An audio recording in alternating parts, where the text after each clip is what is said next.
that I'm blessed. It's a few L's and millions, so turn that loss to a. For those of you that don't know Steve Tampus, I just got to say that Steve is a guy that I've always really looked up to. Father, husband, really sales badass in my mind. And, you know, we got to know each other, 20 plus years ago in the car business. And, you know, I think one thing that, you know, when I think of you and I think of the memories I have as I got to know you, I always just thought of you as being somebody that had an amazing amount of energy and really had the ability to lead people as a result of that energy. So welcome to the show, brother, and glad you could take a few minutes out to do this with me. No, I love it. Hey, thanks for having me. And it's funny when you said that, I had to look at the date. And I think, what year were you there? What year was that? 99? I think it was, yeah, it must have been like 99, 2000. I think 2001 is when I got recruited into the mortgage business. Isn't that wild? That's more than 20 years ago. It's crazy that I've been in this business since 03. Probably a little bit, you were a little earlier than I was. I was in that business for about 7 years, but I remember so much of it. It's kind of like my high school time, right? You remember high school, like you were there 4 years, but I really remember my like the end of my junior and my senior year. You know, what I mean? Like it's very vivid. Like, but it's wild to think it was that long ago. And you know, I have so many good friends there. It's amazing to see that so many of people are still working there that we both know. Isn't that crazy? I know. It's wild. And they've evolved. They've gone into management, you know, management positions. Some of them have left and gone to other dealerships. You know, Darren was one of them, right? Yeah. And then Darren wanted to get into real estate, and then he ended up going, man, I think I'm just too good at the car business. I'm going to go back to the car business. What's wild is when I first got into this, a lot of guys wanted to come in. And I had a couple of guys that were all sales managers that came and worked with me, and it was kind of crazy. You know, it was a different time. It was like 03, 04, 05. So, you know, obviously rates were real low. Everyone was looking to do stuff.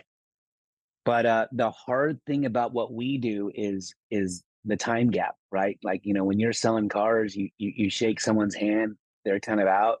There's a lot of time that we're in an escrow, and you can't count your ducks until that deal closes. And you know how car guys are. Done deal, baby. Like, hey, it's a done deal. It's not the shake of the hand. Now you got to babysit them for 30 days. They're like, what? Baby, it could be 60 days. Like, things can happen, you know? And that's where some of them, and I think in our business, you really got to incubate your relationships, and you have to have great relationships that you work with, good partners. But I don't know if you remember Don Rohde. You remember Don? Yeah, I remember Don. Yeah, sure. What's crazy, Derek, is I mean, I appreciate the intro, by the way.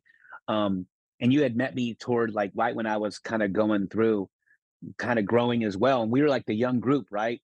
Me, you, we were that young group that they were like, hey, this is you know, I remember Ed, because you were on Ed's team, right? Ed was kind of. I was on Ed's team. Yeah, you know, Ed owns like a dealership now. Does he really? Yeah. I didn't know that. Yeah, he owns a Honda dealership in like Idaho. In Idaho, interesting. Yeah. Okay. Yeah. Okay. So he actually got ownership over at. I mean, there's a lot of guys. I'm not sure. There's a lot of guys now that have taken ownership roles in a lot of dealerships. Like, do you remember Napoleon? Do you remember Napo? I don't remember him. No. He was in the truck route. In the truck lot, he used to work for Simon. Simon actually ran Keys European for years. Okay. Killed it, blew up, and then he met like a billionaire, and they opened up like I think they opened up like 40 Mercedes-Benz dealers all throughout Southern California.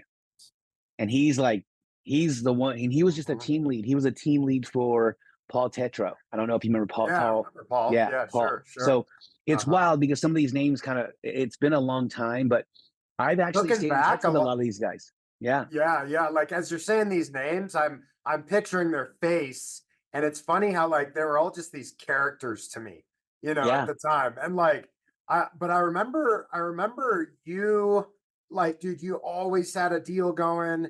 You would always be walking fast, very intentional. Did Mhm. you like what did you do before the car business? And like, did you know that sales was in your blood, or was that something you were just kind of exposed to and you got good at it? Man, it's such a this is a crazy story. So I had some great mentors. I think in any of our professions, to do incredibly well, it's for me, it's easier to visualize what someone does on a day-to-day basis, right? Hmm. So Hmm. I come from I did a lot of sports when I was growing up, played a lot of basketball, and Hmm. I had just got done playing basketball in the Philippines, and I had come back and met my wife now, who is my wife now, and we decided to start a family. So decided to start a family. We're looking to get our first new place. I just remember this, and I'm at the gym, and I don't know if you remember Bobby Lemkel. You remember Bobby Lemkel? Used to be a Man, vaguely, manager. vaguely. Yeah, he was over at the PAG building. Okay, So okay. Bobby was a good buddy of mine, but another good buddy of mine was a guy by the name of Barry Egan, which you probably remember Yeah, I Barry. remember Barry. Barry Uh-huh. the Bear. And Yeah, Barry was a Barry. huge influence. He was in my wedding, huge influence in Mhm. my life. And he was one of my biggest mentors when I first got into any kind of sales business. He taught me a lot of things. And back in the like back in the mid 90s, and I got in the business in 97, but in the back in the day, they used to have something with Ford called Legends and Leaders. And to Mhm. become a legend and leader, like you had to be the top, kind of like in our window, they talked about the 1%, and Sure. Yeah, yeah. um, so you always strive for those things, and but they had always talked to me about legends and leaders, and Barry and Bobby at the time, because we all came from Magic Ford, they were the only ones that ever hit legends and leaders. And Bobby, I used to see at the gym all the time. Barry used to announce my basketball games when I played at the local college. And Bobby said, "Hey, man," and I was telling him, "Man, I need a job." And he's like, "You won't believe it, but your buddy Barry, he just got promoted to a sales manager." I had no idea. What Uh-huh. I just thought car guys were just like, Uh-huh. the used car guy with the Yeah, loose for sure. pants, and like Uh-huh. drinking a coffee, smoking a cigarette, Yeah, yeah. total Jay Goldman, right? Yeah, So, exactly. right, dirty, kind of a little Yeah, right. dirty, fast talk. Like, so I'm like, oh, okay. So I didn't know what I wanted to do, but I needed to make money. I wanted to get our own place, my wife and I, and we had a baby coming, and so I hit up Barry, and I see this ad in the paper. So I tell Barry, I had never had a real job. Like, I had helped out my father-in-law, had a machine shop. One of the greatest lessons I ever learned is I didn't want to do that, something like that. That was not my thing. So it made me realize that this isn't my way, right? So I reach out to Barry. He's like, "Yeah, man, like, hey, I can get you in. Don't worry about it. Come on in for an interview." I'm Mhm. like, "Cool." I'm like, "Hey, but do you know the people there?" And he's like, "Oh yeah." He's like, "Oh, don't worry. I'll talk to my guy. My guy runs the dealership." I'm like, "Okay, Uh-huh. cool." So Uh-huh. I'm thinking, okay, cool. So I seen this. I was talking to my father-in-law, and he sends me this ad. It's a guaranteed salary for $2,000 a month, Okay. guaranteed. And Okay. I had never made that kind of money. I mean, when I played in the Philippines, I got paid, but it was in peso. And I think when you work it out to dollar number, it probably worked out to like 12 or $1,600 a month, right around there. Because I Okay. played in the national team and also for Red Bull before Red Bull had come to the United States. Mhm. But so I get back and my father-in-law gives me that ad. I'm like, oh man, I'm thinking in my head, like, dude, my dad's an engineer and my mom's a registered nurse. So my dad, Uh, engineer, educated, was making about uh-huh. $50,000 a month. I mean, a year back then. Uh-huh. Uh-huh. So I just remember I'm like, ooh, 2 grand. I'm like, oh, dude, Yeah. I'm in the money. Yeah. So I go in, they introduce me to this guy. Mhm. His name was Rick Blog. So Barry introduces, Rick says, hey, fill out the application. So on my application, it says desired income. So I put $2,000 a month.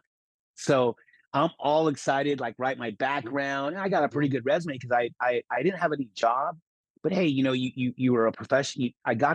I consider myself a professional athlete. I got paid to play basketball, and Mhm. I played on a Mhm. national team. So everyone loved to hear the story, especially back then. Mhm. Um, so I go in the interview, and he calls in as the interview starts. He calls in Barry. So Barry comes in. He's like, and he Okay. looks at Barry. He says, "Barry, is this your guy?" And he's like, "Oh yeah, I've known him a long time. He's a young kid. I think he's a whipper. He's a little whippersnapper, and Uh-huh. I think he'll do great." He's like, "He's all Barry. This is your guy." So he pulls out my application, Uh-huh. and he looks at it, and he shows Barry, and he kind of points to it, and then Barry looks at me and gives me like a serious face. He's like, "Did you put down $2,000 a month?" And I look at him, and I'm all, "Did I put too much?" And he's all, "You put down 2,000 a month." I'm all, yeah. And then Rick, his name is Rick. Rick says, "Hey, Steve, an apartment. It was called the Skycrest Apartments." He's like, "They called me and they said you're applying for an apartment." And then I think the apartment was like $1,100 a month. So I'm like, Uh-huh. "Yeah, like." He's like, "Yeah, they told me that you put down on your application you're gonna make $2,000 a month." And I'm just like, and I'm thinking like, "Oh shit, I might have put too much money." And he says, um, he's all, "Steve, if you make $2,000 a month, I'm gonna fire your ass." And like I sit back, I'm like, "Wait, should I put more? Like, should I put $4,000 a month?" Mhm. He's all, "If you made $4,000 a month, your ass would get blown out of here." He's all, "Barry, this is your guy?" Yeah. And I'm thinking in my head, engineer, $50,000 a Uh-huh. year. I'm thinking like, and then Barry's like, just like, "Oh my God." Like, he's like, Mhm. "Steven, like, this is what kind of money you want to make?" And I'm Huh. like, "Well, I don't know. Like, should I put like 6,000?" Like, I didn't know. And he Mhm. goes, and I look at Barry, I go, "Bear, you make more than $4,000 a month?" And they just start fucking busting up laughing, like totally laughing. They're like, "Oh my God." They're like, "Dude, if you made $50,000 a year here, we're gonna fire your ass. Like, we Yeah. will fire Yeah. you out of here." And in my head, I'm like, "Oh my God, I'm gonna make so much. I'm gonna make more than $50,000 a year." It was the funniest thing ever, but it was a realization of, the opportunity, right? Because I had, it's kind of like those things. Sometimes you don't know what your potential is because Yeah. you're limited to what you've seen. Mhm. And in my head, my Mhm. parents had always told me, and my parents were, they weren't too fond of me having a kid so young. And, prior, I mean, I could have still played basketball, and I just was like, I was over all that. But I didn't, they're like, "Don't you go sell cars?"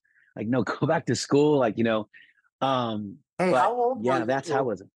How old were you when your wife was pregnant at that time? That was 1997. So I was 23. 23. Your wife's pregnant. You're like, I got to find a place And to she's like live. 21. Yeah. I'm not making any money. I just finished this, what sounds like an incredible ride playing pro ball. Um, and it's Short lived, also, but great. Yeah. yeah, it's also kind of a story of like, um, forcing yourself to think bigger, right? Yeah. Because it's like you don't know what you don't know. And Mhm. so, oftentimes I find myself in that position now, right? Like I still try to come at life from like, I don't know what I don't know. And there's like anything is possible and it's infinite, right? It's just sometimes we get stuck in our own way. And, especially you build up experience doing something for so long, then it's like, how much hard work it takes to make 250, to go to 500,000, to make, seven figures, and the amount of effort. There's a great book I'm reading right now. It's called 10X is Easier Than 2X. And it's by Dr. Benjamin Hardy. And his whole concept is like, in order to 2x your business, like if you were to take your production, your income level right now, and you were to double it, the recipe to double it would probably include just doing more of the same, right? Like you're Yeah. either working more hours, you're calling more people, Hmm. but it's very linear. It's very like, okay, this is what I'm doing now. If I'm going to double it, now I got to do this much more work. It usually involves an element of more work, or working harder, right? And so his the title of his book is phenomenal because he says that in order, now imagine 10xing your income. Okay. Just imagine Yeah. for a second 10xing your income, 10xing your production. And he makes a case in this book around why it's easier, because in order to actually 10x, there are only a couple things that you can do in order to achieve that result. And usually, the things that you have to do don't include working harder, but include things that are of, higher quality and that are totally different than how you got there in the first place. I'm launching a media company right now, and I'm Hmm. going big into content. I just think it's sort of where the future is going. And so it was a bit serendipitous, right? That like I'm reading this book and it sort of it gave me like confirmation bias as I'm reading it, going, man, maybe this is kind of what he's talking about, right? Because the only way that I believe I have the ability to reach more people without making more phone calls is to do something that's of higher leverage. So how do I build a brand? How do I build, content where, maybe it's going to take it's going to be a grind. It might not happen in a month or 6 Yeah. months, or might take a couple of years, but eventually it's going to get to a point where now I do have the ability to reach millions of people. And it's just uh, a completely different approach. And hopefully we'll see what happens, but hopefully it helps me 10x. That's the goal. No, that's awesome. And it is true, because as you grow, and we're in this new scale of how market is compared to what we've gone through, right? So you have to have processes and obviously procedures as you double up your business, but your bandwidth is only as how many people you can reach.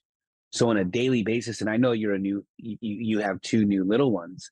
Um, you don't have that much time as much as you once did. So your time is so much more limited. So how can you get there faster on a bigger scale? And it's through media. I mean, I think we're all in the same position right now. We're trying to kind of create more opportunities by opening our bandwidth.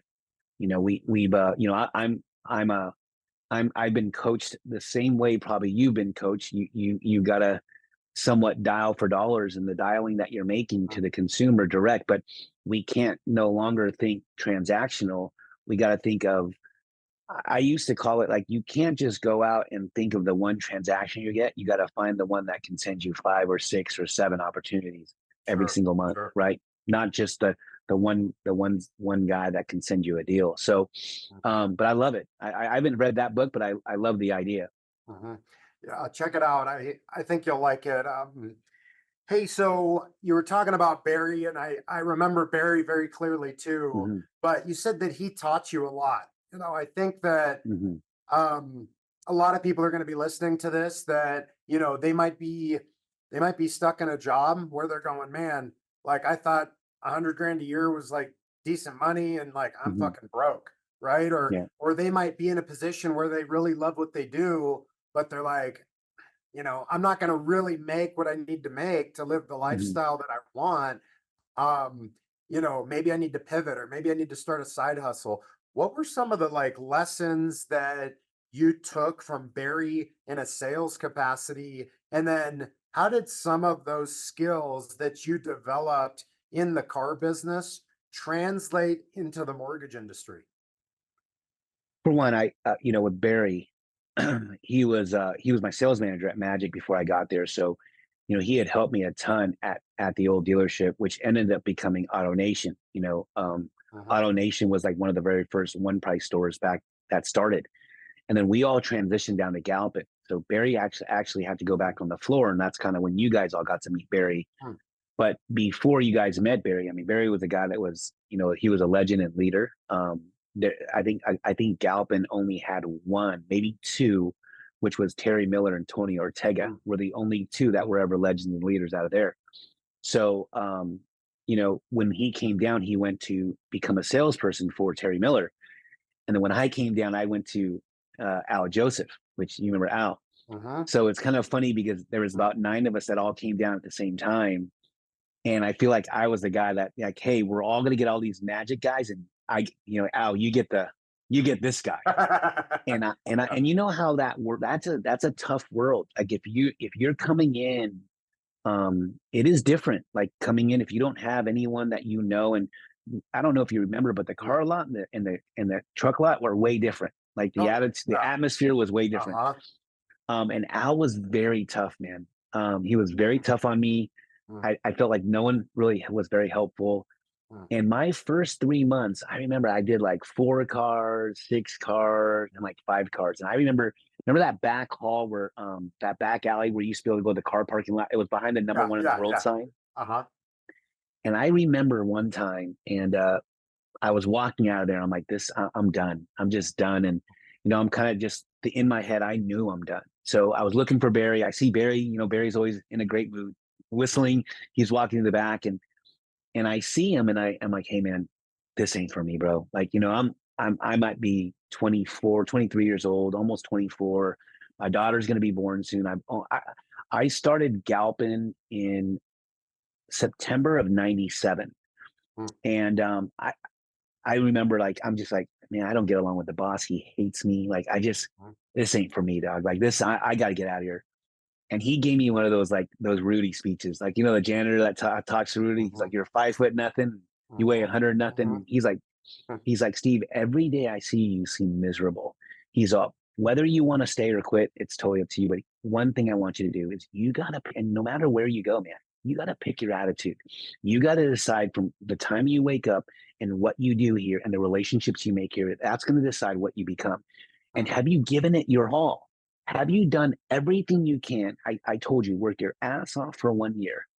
Be the guy that everyone wants to say hi to. Be the guy that you would want to be if you were coming in to buy a car at your age with your experience, that you would want to be.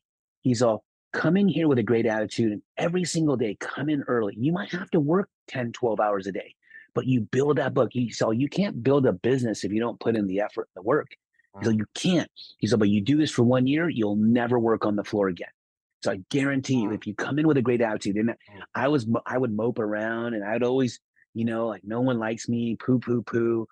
And I said, you know what? And I said, he's like, just do this for me. Do that one thing for me and see what happens. Come here with a smile, greet everyone you meet. Barry was like, Mr. Hello, and I said, you know what? So I remember going home and like thinking like, oh, that asshole, like he's right. Like, you know what? But I said, you know what? I'm going to give 1 great month, and I'm going to give everything. I'm going to have a great attitude. I'm going to work my ass off. I'm going to be the first guy there every single morning. I'm going to plan out my day. I'm going to work out my schedule.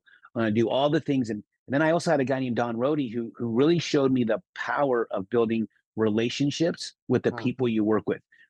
Building your like I even in my and you're a core guy, so you have your VIPs, you have your partners that you work with, your realtors, your VIPs. So back then I had my platinum and my gold clients. My platinum would do anything with me. My gold, and you tier them up, and you had 3 levels, and I would always list them, and I would constantly create little scripts on when I would call them. I created my own workflow that I did, and so that first month of just having a great attitude. I mean, I remember I was on the shit list, dog. Like, I think it was like 464, and they're just like, out of all these guys that from Magic that are all doing good, I got this guy, and I'm just like, and I've always been that guy that's hated to lose. So I'm just like, man, this is killing me. So I remember that for next month I sold 18, and then the next month I sold 18, and then the next month I sold 21, and I remember Barry looked at me like, you see, but now instead of like, so Al was like, he was all over me. Then next thing you know, he's calling me Tampasito, and he's like, everyone, it changed so much. And that's when I really realized like how you view things, your perception of how you view, whatever that opportunity is you, right? Like in what we're dealing with now, like, are you optimistic or are you negative? Do you still have the optimism to be able to grow your business and do $100 million a year? And we all had down years, like, right? We went from like crazy high. I mean, we were close to 120 million in volume. And I mean, last year was one of my lowest years I've had in 7 years. I think we funded just shy of 40 million. And that took, and that was hard. We had a hard year last year. So he showed me grit, perseverance, attitude. And that was a huge thing. I've carried that through this. And I've taken a lot of the little things, just the way Barry would always deal with people. I think there's a big saying, right? Like, always let people remember the way you made them feel. And what's funny is I never thought I'd get into this space. But I remember when I bought my first home. So, I had a pretty good year in 97 going into 98. We ended up going to go buy a house. I got with a realtor. So I forgot how I met this realtor, but I saw a home that I wanted to go see, and he literally like pulls up, and it was just my wife and I, we looked young. I mean, We looked really young back then, You and we had still 3 look young, kids. bro. Oh, thank you. But I mean, we had 3 kids, so at the time, and so they're probably looking around like, damn, this guy has 3 kids already. So he tells me, first off, he pulls up in a Mercedes, like it was like an E320, and he's like, watch the door, very expensive car. And I remember thinking like, wow, like, okay, yeah, I totally understand. We go in the car and he tells me, let me show you some areas I think that would be good and would fit, maybe fit your budget and everything else. He takes me to, and nothing wrong with this, but he takes me to this area that I was like, wow, like really? And then, so I remember that feeling. I actually just told this story exactly because one of the driving things that drive me is I would never want someone to feel the way I felt at that time because you don't know what that person can become, right? Like not just what they are at that time, but what they can become down the road. And I really geared the way I deal with people and the way I've always dealt with people that way. And I think that's been a huge part of what's made my business successful. Hmm.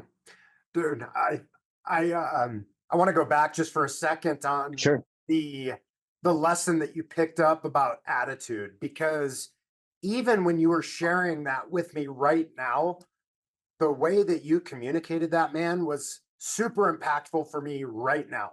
And um I think sometimes it's easy to get to a place where uh, you expect yourself as a professional, as somebody that's seen some success, to just naturally be this way all of the time. Mhm. Now, I think if you were to compare you with somebody that isn't having the results or the success, and you were to look at attitude differences, you'd be able to Mhm. pick them up pretty quickly. But sometimes when we get in it, we take that type of stuff for granted. And I think it's such an important lesson and such an important thing to remember on a daily basis almost. And, now that you've done it for so many years where you've realized, hey, this is a choice, um, share with the audience, like, do you have any little tricks or things that you do that might be triggers where like you notice yourself getting into a negative headspace, or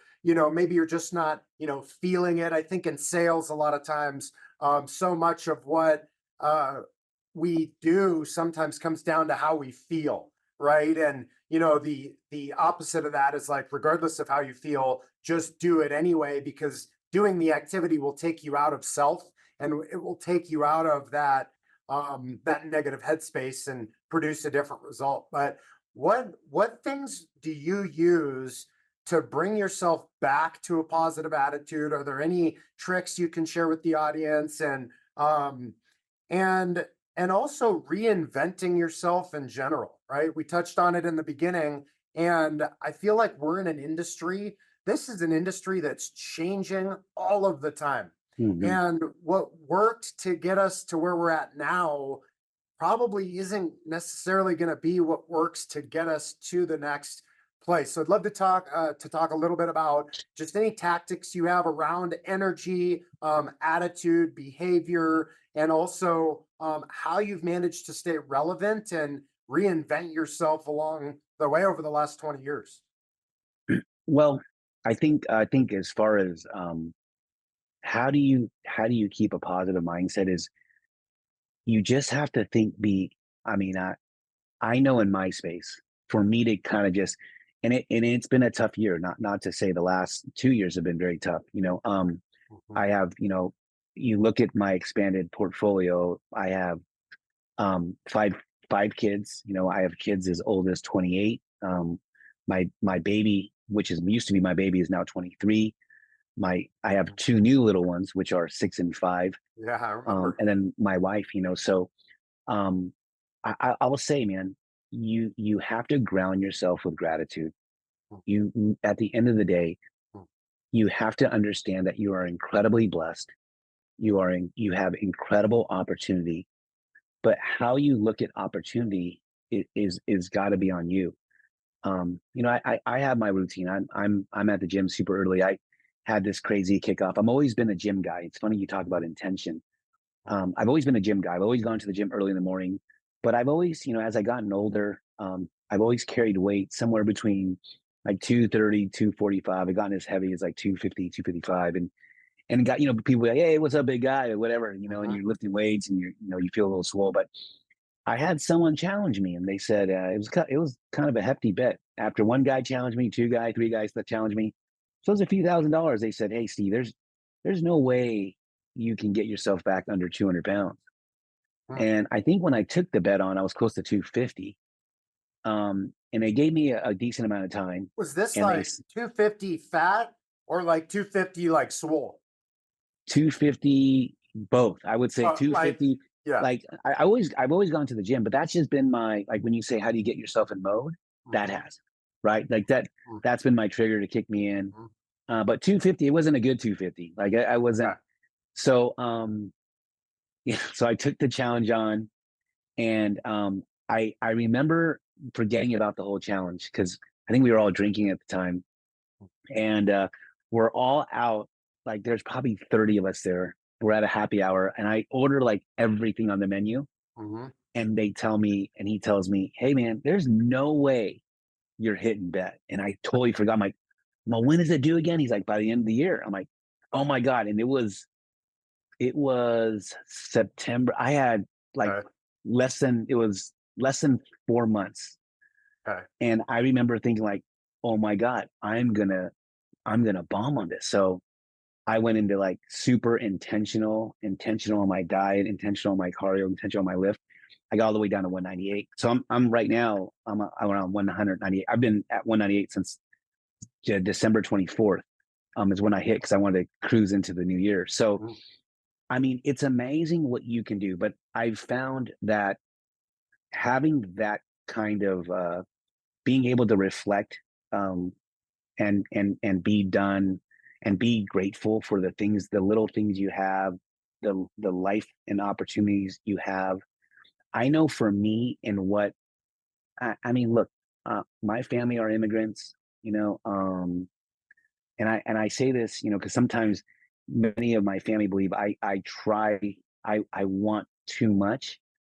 I just don't believe my family brought me here just to be a 9 to 5 guy, man. I think they came here, that, if there is one to be the one, I wanted to be the one. And that has driven me.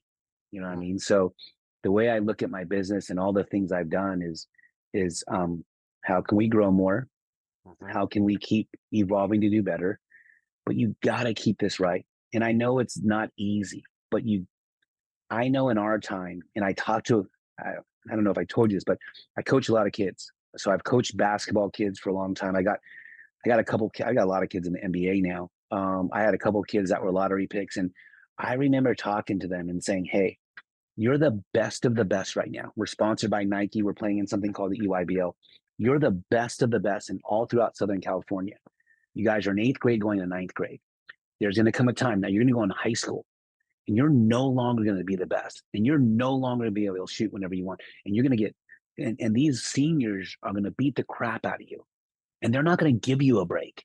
When that happens, that's called adversity. And how are you going to respond? You can say, poor me, or you can rise up. And it's not easy, because I had a bunch of city kids, you know what I mean? And they're used to giving you excuses, and I wouldn't take them. And I think that's why some of the parents like me, because I wouldn't let them give me the excuse. I wouldn't let them tell me, oh, I can't because of. I would always tell them I can't because of. So it just, I think my sports background has always been that way. I felt like I've always been a little bit behind, so I always wanted to proceed forward. So I don't know how you can't look at the gift we've given from above, and that's called life, and with an opportunity. So that's kind of how I keep it all in perspective, man. That's really the way. I love hearing that, man. And there was a saying I've heard a long time ago. I'll probably butcher it, and I'm paraphrasing, but it's like, whatever you take for granted eventually will be taken from you. Whatever you give thanks for or gratitude for, more will be given to you.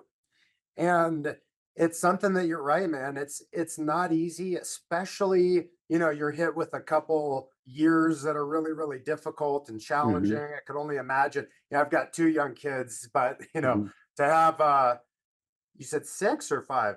5. Five. Okay. All 5. right. To Yeah. have five, man. It gives you a lot more to be grateful for. There's a story that I'll never forget. It was an interview years ago that Oprah Winfrey did, Hmm. and she had two guests on.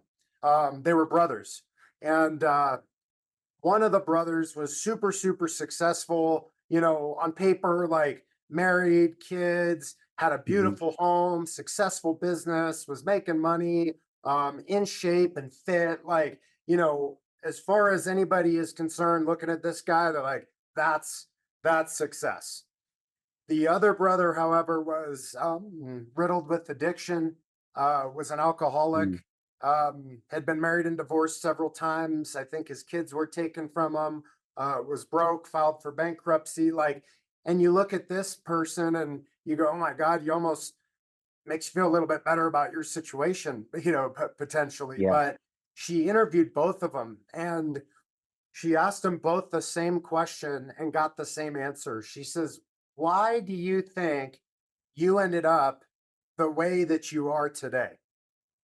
And both brothers said, I had to be this way because of my father. The father was an alcoholic. The father had a story that wasn't paved with success. Hmm. And I just found it interesting. They both gave the exact same answers. I had to be this way. Look at my father. And the brother who had been down and out, I mean, what do you expect? I had to end up this way. Look at my Hmm. father. And I think so much of life, man, is about perspective. And at least for me, anytime that I find myself going against adversity or challenge, if I can find a way to put myself into a place where I'm taking a step back, being grateful for everything that I have Hmm. and that has been given to me, but also realizing that there's a different perspective than maybe the one that I'm looking at in the eyes right now. And if I can get myself into that place, suddenly life looks a little bit better and I can start, Hmm. taking the actions to change things if they're not going down the path that I want them to be. The gym's played a huge role in my life as well, fitness and exercise and, Hmm. martial arts and gymnastics. But I was always a kind of an individual sport guy. I played some team sports and, looking back, I'm like, man, I wish I would have spent more time playing team sports. I think there are a lot of Hmm. lessons that translate to business, but for whatever reason, I just found myself going into an individual sport. And I think it was because, like I played baseball for about 9 years. I was on an all-star team. I don't know if you remember Freddie Sanchez, who played for the Yeah. San Francisco Giants, but I went to the same high school as him and played on the same all-star team as him. Both of us played for shortstop. Um, he was way better than me, so Yeah. he played most of the time. But I Yeah. just always remember, man, like if there was a mistake that somebody else made, um, or a mistake that I made, like I felt like I was letting the team down. Whereas when I got involved in gymnastics and then martial arts at a high level, I competed at the Junior Olympics for Taekwondo. It was all on me, and for better or Hmm. worse, it just was something that I excelled at. And I think that, um, you know, for anybody that's in a position right now, Steve, where they're struggling or they're just stuck, right? Hmm. Like often, and especially, if we're speaking to anybody that's in the mortgage business and they're like, man, like I've seen some success, but these last couple of years have been fucking hard, man. Like Yeah. I have been, and there have been moments where I have had a really hard time motivating myself, Hmm. sometimes to even make the phone calls, right? Yeah. Because it's just at times has become this like just arduous, really exhausting process. And like my attitude isn't right. Yeah. What have you done? Um, knowing that because you and I both come from a similar place of like, putting in the effort, fundamentals, face to faces, phone calls, belly to belly, building relationships. But those times where you're like, man, I don't, I just don't have it in me, man. I don't want to make calls anymore. And you get into Yeah. that negative headspace. Are you somebody that has like found a way to rally in order to still do it? Or are there times where you're like, you know, it's better that I just walk off the field right now because I'm no Mhm. good to myself or the people I'm trying to represent? I mean, look at yesterday, right? Yeah, oh, no kidding. And we have a couple of these days, and it's easy to point on the bad. Mhm. And believe me, yesterday was besides being, and I didn't even share this with you. I can share it with you. Talked about just a crazy last couple days is Yeah. on April Fool's Day. I'm on my way home about 4:14 in the afternoon. My father-in-law was leaving packing to go to Ohio, and he was staying with us because we had just cleared out his house in Acton. And you know, I get a phone call from his phone, and I thought he was going to be just giving me a call. Hey, I'm leaving. Hey, he's been living with us for the last couple of weeks. So I get on the phone. I'm like, hey, what's going on, Pop? I was actually talking to a realtor, and I get on the phone. Hey, what's going on, Pop? He's like, hey, and it's my wife, and she calls and she's screaming. She's screaming. Mm. They're in the house. Someone broke into the house. I saw them. I'm on my phone with 911, and my kids are screaming, crying, "Daddy, come home! Daddy, come home!" And I kind of like, I'm like, is this for real or is this April Fool's joke? Because this is kind of jacked up if it is. And she's like, Right. no, it's freaking real. And get your ass home. Where are you? And I'm like, oh my God, I'm almost home. So we literally got robbed or tried to get Oh, robbed last jeez. week, last Monday. Yeah. And so, I will tell you, you talk about, we Mm. live in a very nice community. It's a privately gated community, only 43 custom homes in it. We got 2 acres, and we never would have thought that someone would have come through the back. Mm. Um, and someone came through the back, and look, I got, I got cameras all over. I got weapons in the master. I mean, so what they did is they climbed through the back wall, Mm. saw the cameras, moved it back to the cameras, walked toward my pool gate, which is probably about, I don't know, 30 yards from the house. So they can try to get out of view of the camera, walked all along the side till they hit my neighbor's fence, jammed down the side, jumped onto my deck patio, and then kicked in my master. So my wife was home with the two little ones. I have a pretty good sized driveway. So my father-in-law had his van in the driveway, and he was packing on the opposite wing. So imagine I have one space over here where my garage and the guest room is, and then I have a whole other side that is where the master is. Mm. So my wife hears it. She says, "Oh my gosh, sounds like someone's either at the front door. That was really loud. Like, what's going on?" So my wife tells my father-in-law, "Hey, can you stay here with the little ones? I'm gonna go check. I think the neighbor kids are here." So she went to the door. No one's there. She looks, no Amazon packages, nothing dropped. So she's like, "What was that noise?" So she walks over. She walks down the hall, looks down the hall where the master is. Doors open. Two intruders, fully cloaked, ski mask, the whole nine, digging Jeez. through our crap. Mm. They freak out, jump out the window, start running. She yells, "Dad, someone broke in. They're trying to run." He runs out the back. She's on 911. She's calling me. So I'm freaking out. Now I'm like, oh my gosh. Like, Mm. and this is what's wild is just about 4 weeks ago, my next door neighbor had just gotten robbed. And I always thought because their house was one of the darkest houses, like it was dark. I know at the time they Mm. didn't have any cameras. So I was thinking maybe that's why they got targeted. Mm. And then you have my house, who's probably the brightest house. It is a 1 story, but you know, um, different. There's a lot of different entry points. So I'm like freaking out. Like I can't believe it happened now to us. Mm. So my wife doesn't want me to leave um, the house out of the kids do. My kids were on spring break. Mm. So you talk about down times. Besides the down market, you want to be doing all these things so you stay on course or you stay consistent. It has been a challenge, and then you go into this week. I felt like I was a week behind. I have all these different things. Thankfully, I have an incredible team that works here that helps me with just the day to day stuff. But Mm. as well as I know, we got to still continue to stay in arm's length of our referral partners, right? Mm-hmm. So I just came back into work this on Tuesday was my first day back, and we have all the stuff. And then we have what happened yesterday. So all the pre-approvals we did from Sunday, Monday, Tuesday, Mm-hmm. we have to make those phone calls. So going back to my wife is being very reactive, and I told her we have to take a second to pause. We got to look back and say, as bad as this was, and it was bad, and there's things I wish I would have been better. Wish I would have been more comforting to her, to be honest. But you want to be that strong guy, I mean, Mm-hmm. I keep thinking like, man, had I been home 10 minutes earlier, if my father almost caught him, I would have caught him.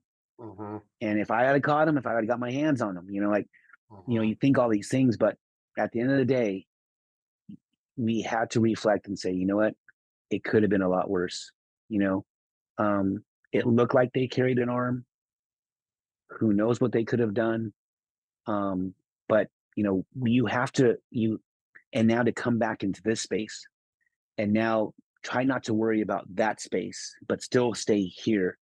It's not easy, man.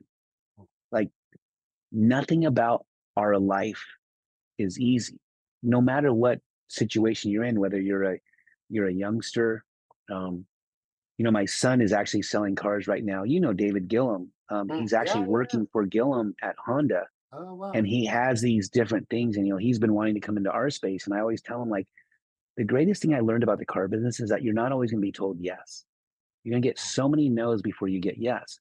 And it's not about how persistent you are in getting the yes. It's how can you and I don't want to say the word influence, but how can you show someone the opportunity why yes would mean more than a no? And that's what we do today, right?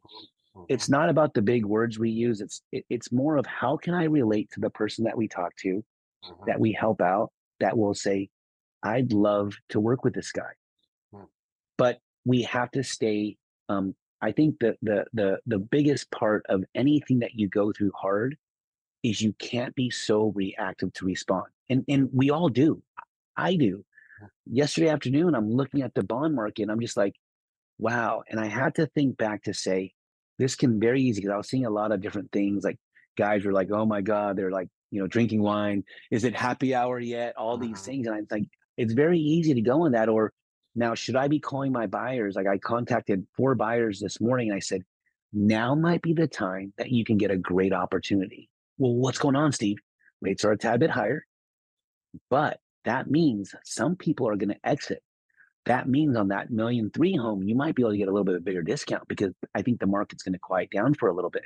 So you just have to put everything into perspective. Now, is it easy? It's not.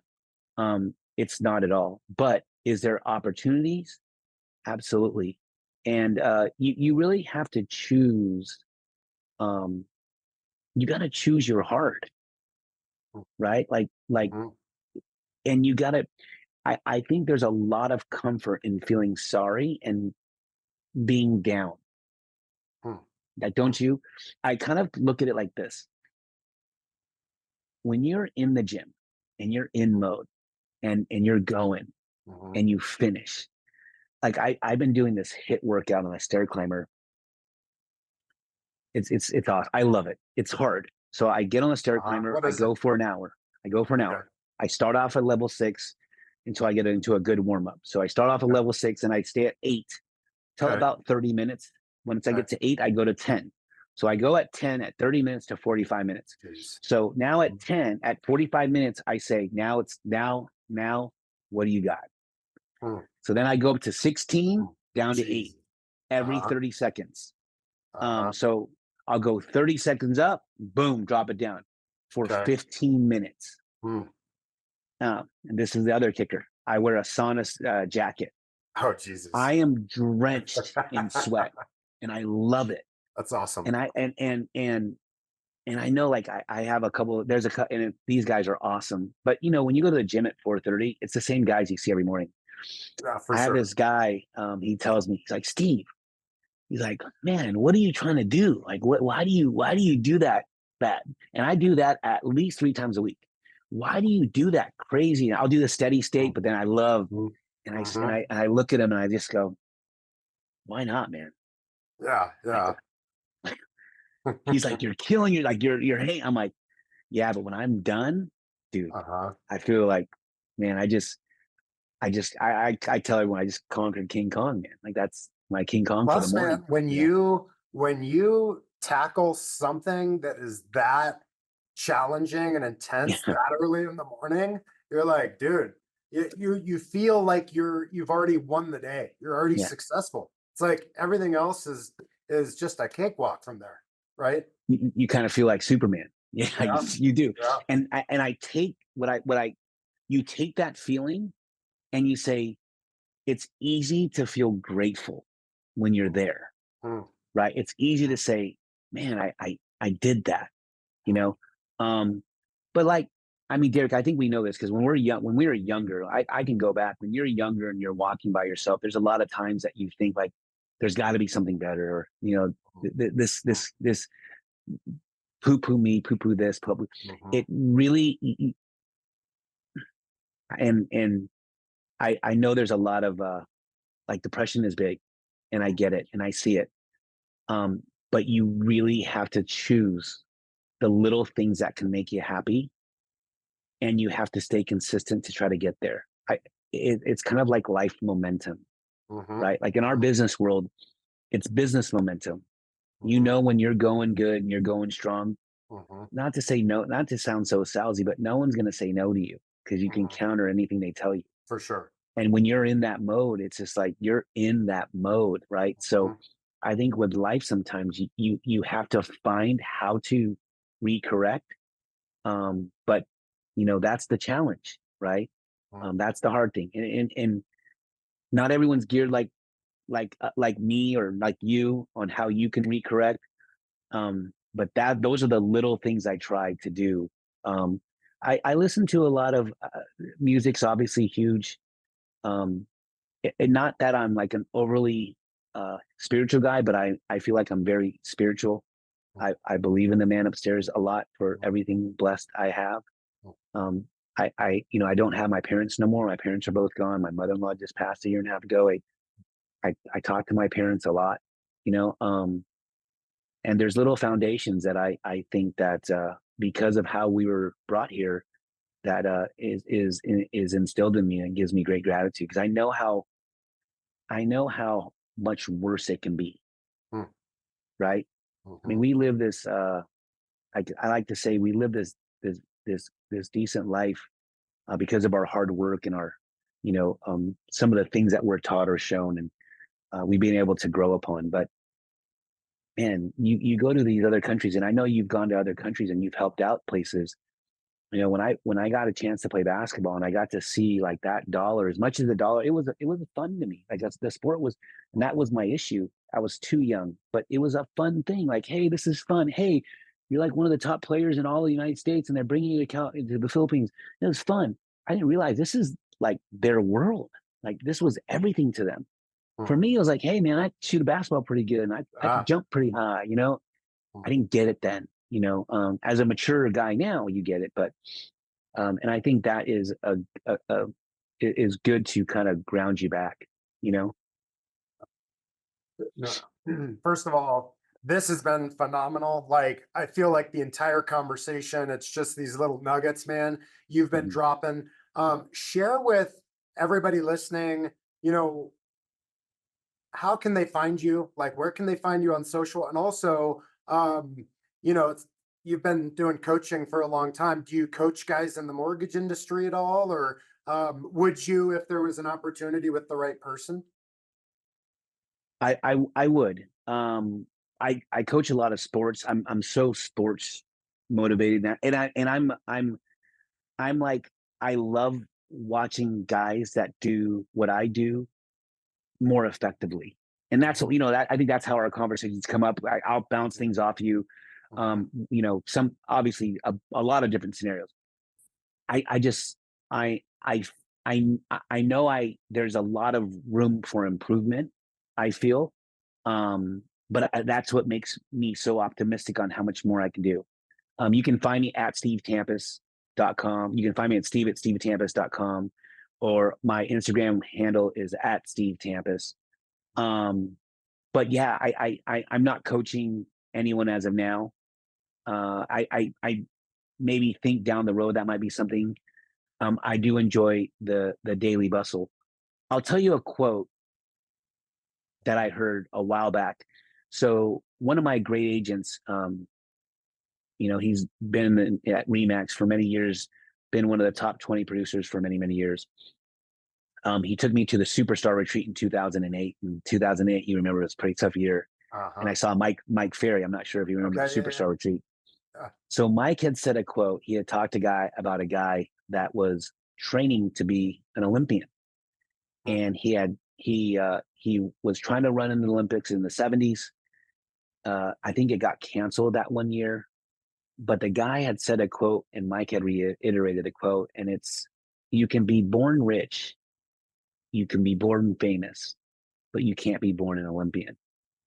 And I think about that all the time. And sometimes when I go through these little moments, I have 3 guys that I'm very close to in insurance, one of the top insurance guys in the country for Allstate, my realtor friend who works for Remax. He's one of my top producers. We'll send messages to the 3 of us. All of us are around the same age. We all are turning 50 this year. And we'll send little messages to make sure that we're all on track. And we'll say, "Are you an Olympian?" And it just is a quick reminder. And there's another little one that Usain Bolt said. He's like, "I train 9 hours a day for 4 years to run a 9-second race." And that's it's pretty incredible, right? To be the fastest man in the world. So that quote, I just got chills like thinking about that again, because I remember how I felt the day I heard it. And I said, wow, if we can operate like we're training for the Olympics, when that day comes, how great would our work be, right? So it's awesome. Brother, dude, thank you so much for coming on, man. Absolutely. Like, I really appreciate it. I always love talking with you, dude, and we need to stay in closer contact. And I feel like when you come out here, we got to get together. Yeah, I would Next love time. that. What are you still in the Santa Clarita Valley? Yeah. Yeah, cool. All right. Awesome, man. Well, I really, really appreciate it. Thanks for all those tidbits, man. And yeah, I think if anybody's looking to purchase, or if you're an agent listening to this and you're relocating to California, Southern California, my man Steve is the best of the best. Yeah, thanks again, man. Seriously, I really appreciate it. Enjoy our time, Derek. Thank you so much for having me on.